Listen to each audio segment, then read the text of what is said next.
Hi friends, welcome to New Ways. இன்னைக்கு restaurant style தால் fry பார்க்கலாம். வாங்க வீடியோக்குள்ளே போகலாம். தால் ஃப்ரைக்கு துவரப்பருப்பு ஒரு சின்ன கப்பால் ஒன்று எடுத்திருக்கேன். அதுபோல் ஒரு கப்பு கடலப்பருப்பு எடுத்திருக்கேன். அதே கப்பால் இது மூந்தால் பாசிப்பருப்பு இருக்குல்லையே அது எடுத்திருக்கேன் ஒரு கப்பு.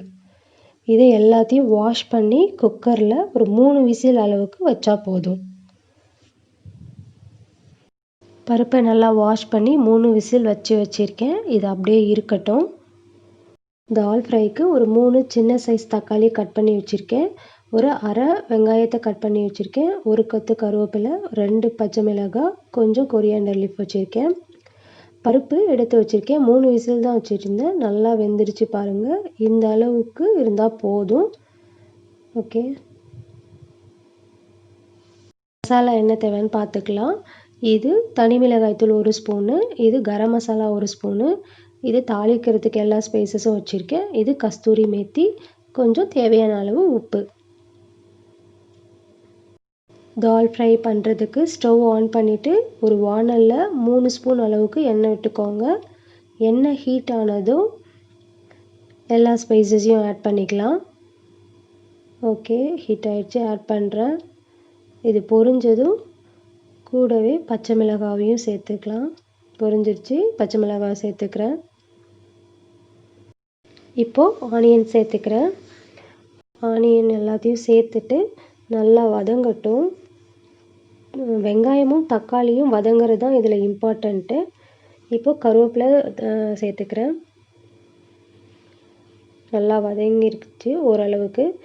இப்போது தக்காளி சேர்த்து நல்லா வதக்குறேன். நல்லா சாஃப்டாக ஆகணும் தக்காளி. வெங்காயம் தக்காளியை நல்லா வதக்கிக்கிறேன். ஓரளவுக்கு நல்லா வதங்கிருச்சு. இப்போது கரம் மசாலாவும் மிளகாத்தூள் வச்சுருக்கோம் இல்லையா, அதை ஆட் பண்ணி நல்லா வதக்கிக்கிறேன். இது கூடவே உப்பையும் சேர்த்து நல்லா வதக்கிக்கிறேன். நல்லா வதங்கிடுச்சு, லோ ஃப்ளேமில் இருக்கட்டும். இப்போது பருப்பை ஆட் பண்ணிக்கிறேன். பருப்பை சேர்த்து நல்லா கிண்டி விடலாம். ஒரு 3 to 4 மினிட்ஸ் நல்லா வெந்தாவே போதும். ரொம்ப அதிகமாக இருக்கணும்னு தேவையில்லை. உங்களுக்கு இப்போ தண்ணி தேவைன்னா ஆட் பண்ணிக்கோங்க. இல்லை இந்த குவான்டிட்டியே ஓகேன்னா அப்படியே விட்டுடுங்க.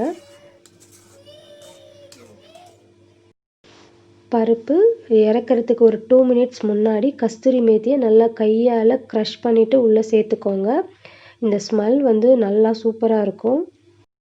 நல்லா ரெடி ஆகிடுச்சு. கொத்தமல்லி இலையை உள்ளே சேர்த்துக்கிறேன். ஸ்டவ் ஆஃப் பண்ணிவிடுங்க. அவ்வளோதான், ரெஸ்டாரண்ட் ஸ்டைல் தால் ஃப்ரை ரெடி ஆகிடுச்சு. இதை சப்பாத்தி, நான், ரைஸ் கூட சாப்பிட்லாம். நல்லாயிருக்கும்.